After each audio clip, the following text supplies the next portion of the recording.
St Bride's Spa Hotel, and that's in Saundersfoot in Wild West Wales. Cardiff is comfortable driving, and if you drive your own car, within about an hour and a quarter to an hour and a half, depending on traffic, and you're good 4.5 hours from London, but it's a direct route down the M4, straight road, and you don't turn off anywhere till you come to Saundersfoot. Saundersfoot is a community. We're a small little seaside village. We're a tourist destination. We've got lovely bars, restaurants, good accommodation, and we've got a little population, about 1,600 people. It swells in the summer with holiday visitors, but it's a lovely little community. We're spoilt for golf here. As a hub, we've got Tenby, which we're playing this afternoon. There's Ashburnham playing tomorrow. Championship links golf, natural golf. Tenby's the oldest affiliated golf course in Wales, founded in 1888, and it's just a fantastic links course, great views and just natural terrain. Links golf, you're on the coast, you're at the seaside, so you've got the elements. You've got the wind. That's the greatest thing that we've got. So every hole can be different. You can play a par 3 with a driver one day and a pitching wedge the next day because the wind changes. The ground is natural, it's the humps and the hollows. So it doesn't have to throw it in the air and hit the ball. No, you've got to think your golf, you've got to think your shots. Maybe it's an 8-iron from 70 yards, which you just run it gently onto the green. And it's a lot of imagination and creativity. We have 35 bedrooms in the hotel. In addition to that, we have 6 2-bedroom hotel apartments, and we have a fitness suite and a world-class spa. We've had awards for our spa, so after that wonderful golf round, you get the massage and relax and chill out. The one thing that we're well known for in Wales is a sense of welcome. We say croeso in Wales, which is welcome, and it's a warm first impression for everybody. We care about our guests. We've got a very contemporary setting with local artists and artwork. Food's important to us, so the whole experience of great comfortable beds, wonderful showers, and good food and drink. Well, St Bride's Spa Hotel in West Wales. It's the www.stbridespahotel.com. All our details are on the site there. The details of the surrounding area and the golf and everything is linked to our website. We've got a unique setting here. We're on the cliff top above the village of Saundersfoot, above the harbour of Saundersfoot.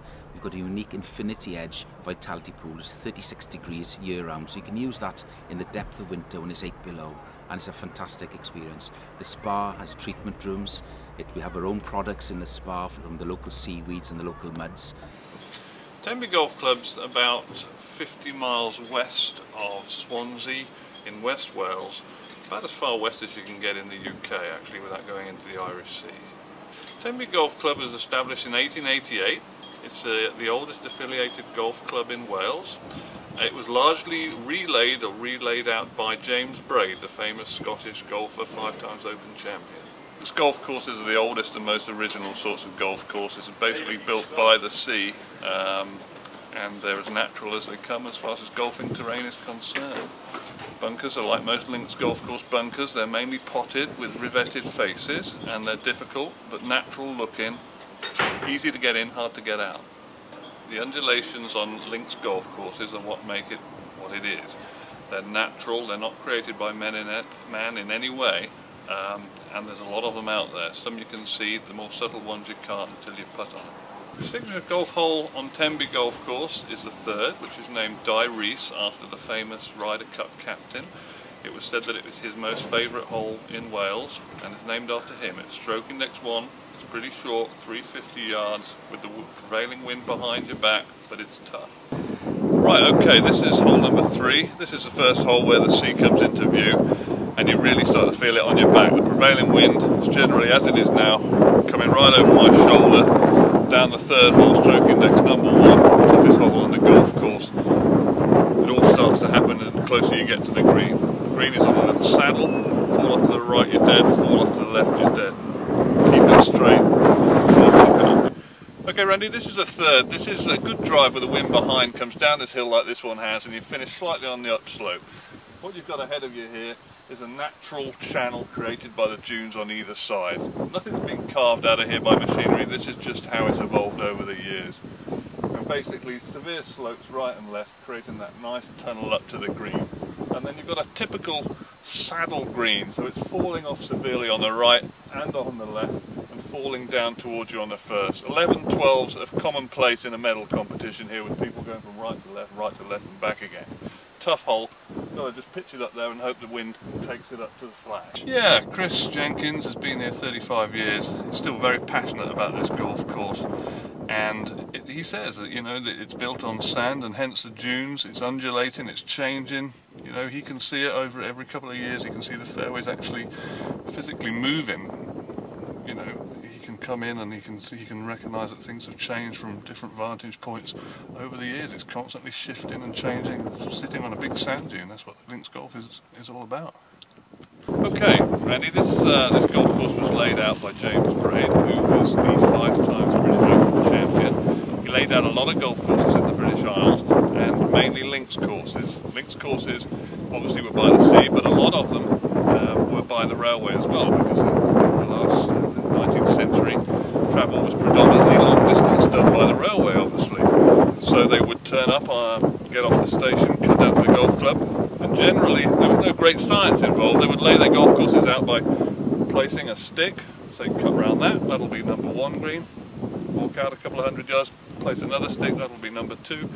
Obviously they would use the undulations the best they could to create the golf courses, but it was a fairly simple science that took them maybe a couple of days, stay overnight in the holiday resorts and then head back off on the train to another golf course or back home. Hi Randy, here we are in one of the typical British Isles links pop bunkers. This is what they call a revetted face. As you can see, it's like a little brick wall of turf, straight face, about 6 foot high. And the key here is obviously to try and get the ball up and quick as hard as you can, get it out and over that face and just hope that it gets somewhere near the green. So we'll have a little go. We've got to get right behind the ball and splash it as hard as we can.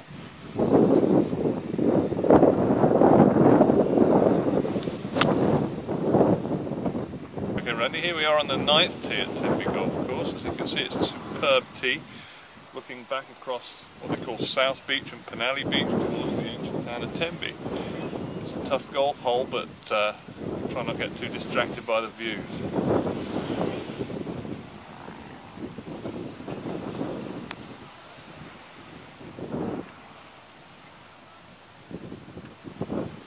Okay, here we are, Randy, on the 18th at Tenby Golf Course. This is called Charlie's Whiskers.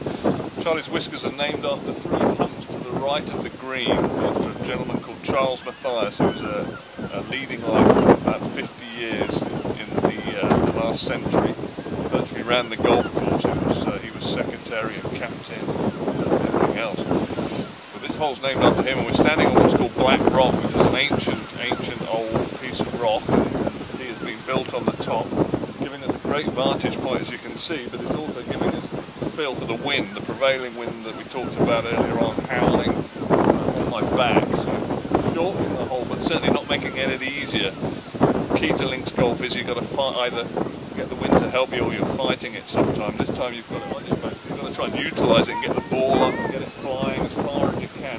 Keep it right of the railway, that railway which was so important in laying out the golf courses. Okay Randy, here we are. This is called Viewer Coldy. This is the 17th hole, and obviously it's called Viewer Coldy because we're looking out towards Coldy Island. From this golf hole, which is a par 3, about 170 yards from the back here, you can see all of the golf course in front of you. Pretty much most of the golf course, and obviously a lot of Coldy Bay and the sea down there. It's a good golf hole, all about carrying it down as far to the hole as you can and letting it run down from the left-hand side.